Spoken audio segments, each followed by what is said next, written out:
What's up, guys? It's Hayden. Hey, and I'm Emma. Welcome back to our channel. Thanks for tuning in once again. We are, of course, continuing our reviews and discussions on The Mandalorian. We have just finished Chapter 7, which is The Reckoning.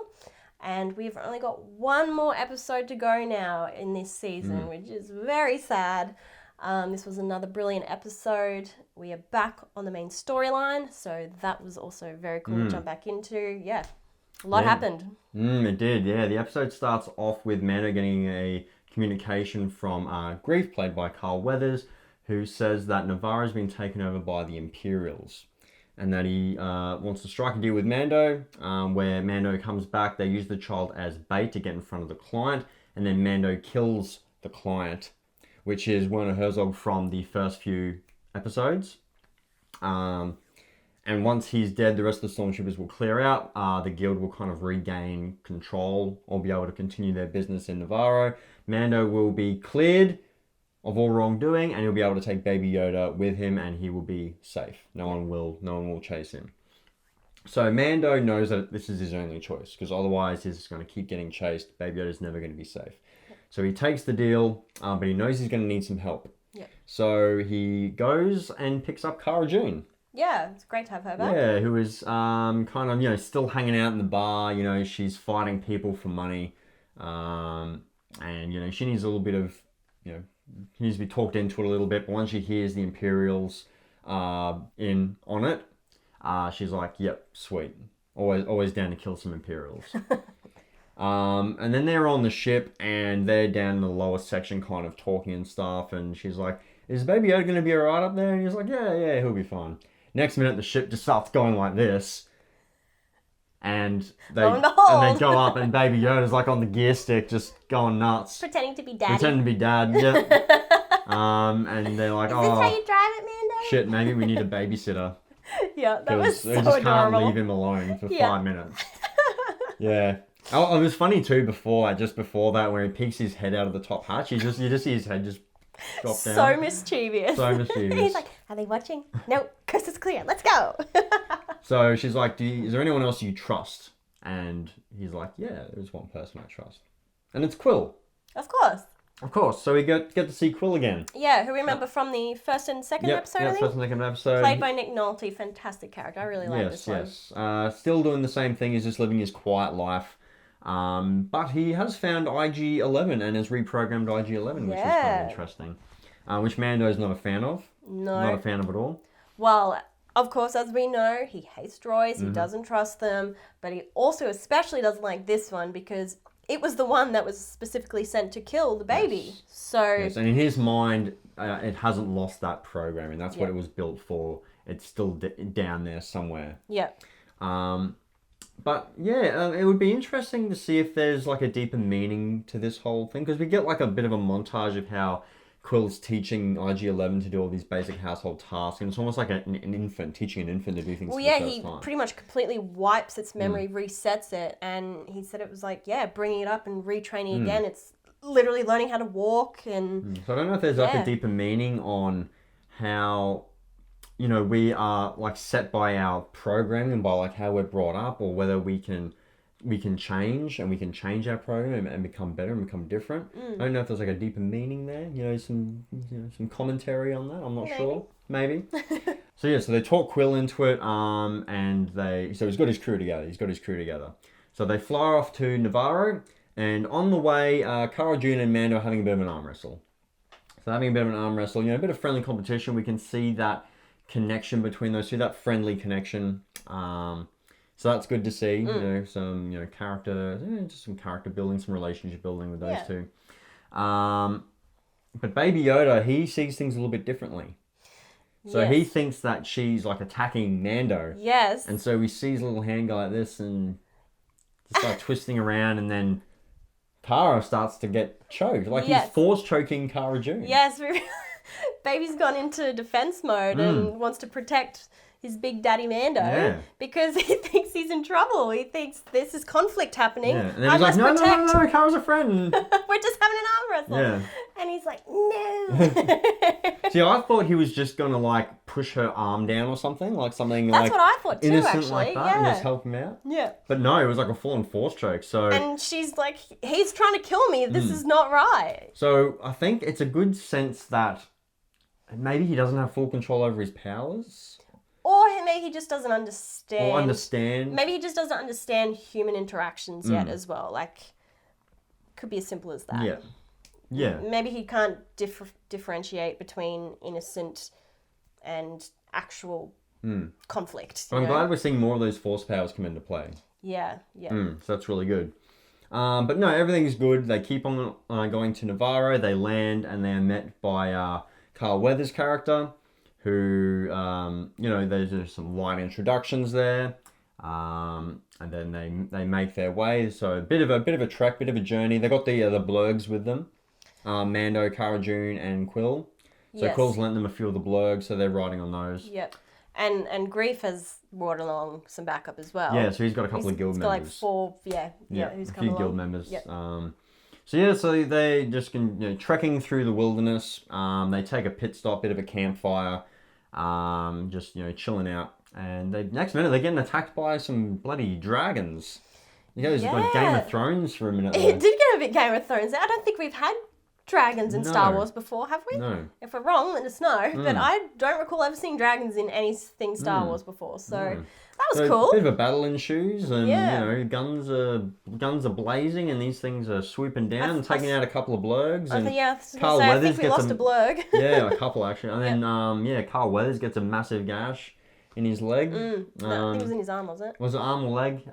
Anyway, but we learned that these dragons are poisonous because he started getting this poison run through his body. Like, he's essentially dying after Bit of a this. drama queen about it. Oh, this is how it ends. But Baby Yoda comes over, puts his hand on him, and he's like, oh, he's going to eat me.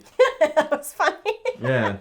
Because he thinks Yoda's like a carnivore because he was getting fed like meat beforehand or something. So it's like, he's going to eat me. But no, he just puts his hand on him, and we get to see... I think it's the first instance of force healing that we've seen, or proper force healing. Yeah, I'm not sure if Obi-Wan did a very kind of basic version of it in the original trilogy with Luke. But this is the first time we've actually fully, properly seen it, like heal a wound. Yeah. Which is kind of cool.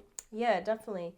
And side thought, and if you haven't seen Rise of Skywalker yet, just block your ears.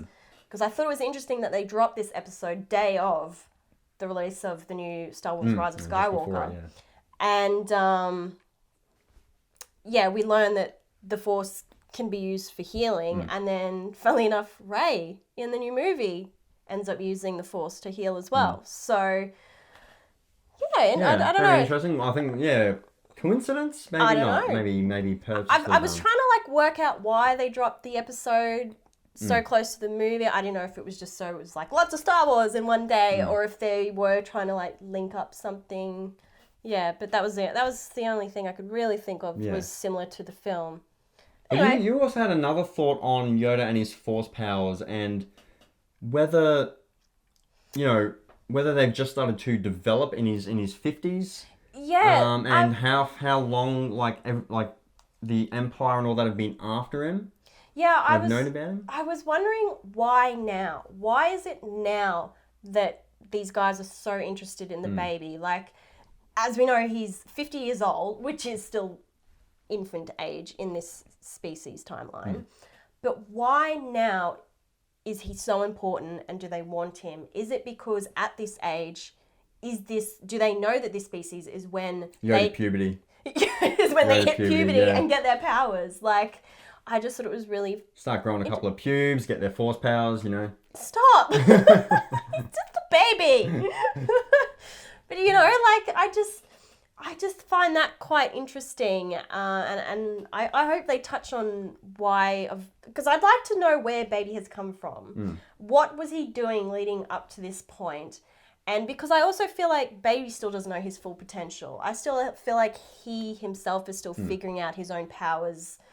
So could it be that they're after him now because they're aware that he gets powerful at around 50 years old? I don't know. It was just a thought I had. Yeah. What do you guys think? Yeah, absolutely. But yeah, no, again, just another instance of him using the Force, which is, yeah, again, just really good. Just going into just how powerful this little baby Yoda is, what powers he has at his disposal. Yeah, love it. Love it. So he heals Carl Weathers. He's all good. They wait till morning, they continue on. And then the other guild members, the surviving guild members, decide to pull out their blasters, and we think, oh no, they're going to double cross Mando. Luckily, Grief, Carl Weathers, he shoots them before they can do anything, and we learn that it was actually the plan all along that they were going to kill them and take Baby Yoda. But he had a change of heart after the events of the night before. After Baby essentially saved him. So, but yeah, I kind of had this inkling that there was going to be a bit of double crossing in this episode. I didn't fully believe at the beginning of this chapter that everything was smoothed over and hunky-dory. Like, I don't know. Those guild members just looked really dodgy, and I didn't really believe that they were in it for the good. So it didn't fully surprise me when they pulled their guns out. So, but of course, you can always expect Mando to get past. Like, he survives another day, of course. So an unlikely alliance has kind of occurred now with Mando and Grief. They seem to be on the same page. They continue on into town, but they agree that, look, Baby Yoda's not going to be going with them. Then he's not going to be the bait anymore. He's going back to the ship with Quill. Mando's going to kind of sacrifice himself. He's going to be the bait. So he's like, take me instead. Yep, take me in handcuffs. I'll and then be a prisoner. I'll kill him. And Karl June's like, you're not going anywhere without me. So she seems very protective of Mando. She's taking her role very seriously here. So they go into town. They're stopped by a couple of biker troopers who kind of check them over. They continue through, and we get to see just how many actual stormtroopers are here. Like, the whole town has been completely taken over. Yeah, and Karl June was kind of under the impression there was only going to be 4 from what Grief had said. And then he's like, no, only four guarding the client.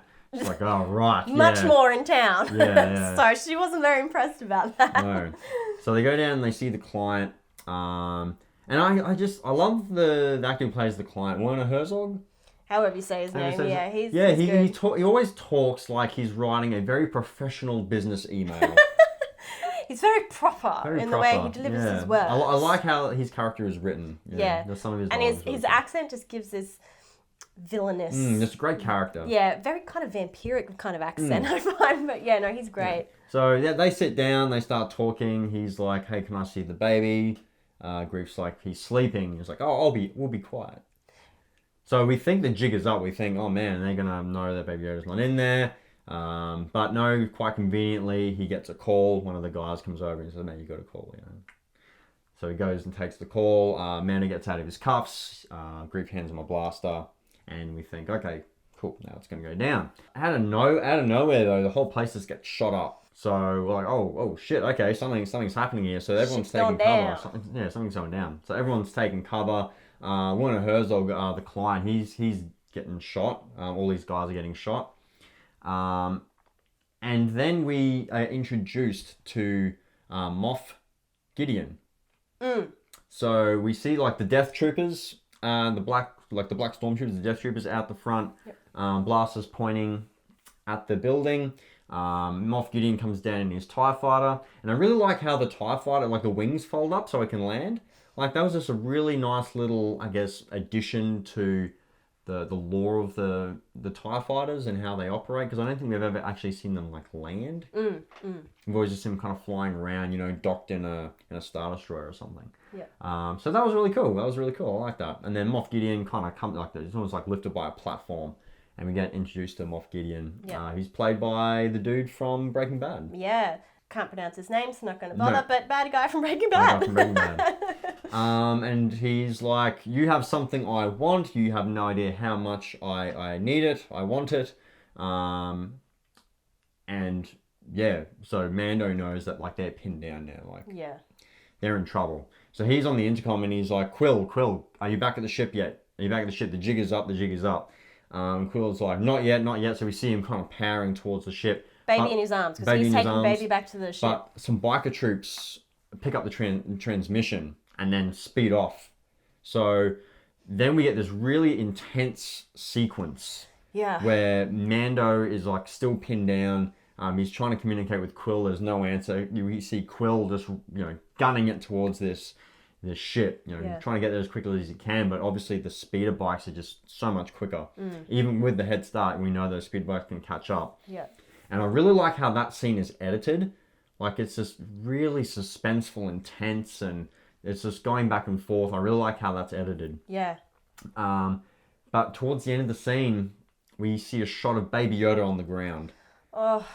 And we see a speeder bike come and scoop him up. So Baby Yoda's in the grasp of the Imperials now. So like I said on our last review, how I thought it should have ended on a cliffhanger, we are getting that cliffhanger this episode. Yes, they had a reason for not doing it in the last one. It was all planned out to be this one. And then it goes over to the smouldering body of Quill. Quill might be dead. I know. I really don't want him to, but he's in a really bad way. Hey, You can just see his smouldering body, no signs of life. I think he's dead. I think he's dead. Really sad if he's dead because he's a great character. He's an awesome character, and he's just wants to do right by Mando and the baby, and it would just be such a loss because I feel like he was becoming such like a main character in the show, even though we didn't see him through the entire series. He just kind of left this presence on the show that I just feel like he's going too soon. Yeah, he got Game of Thrones. Game of Thrones just taken out.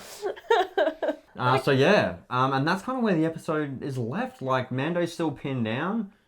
Quill is left smouldering on the ground. Imperials have Baby Yoda. What's going to happen? One episode left. Like, what questions are they going to answer? What are they going to leave up in the air leading into season 2? I don't know. What's going to happen?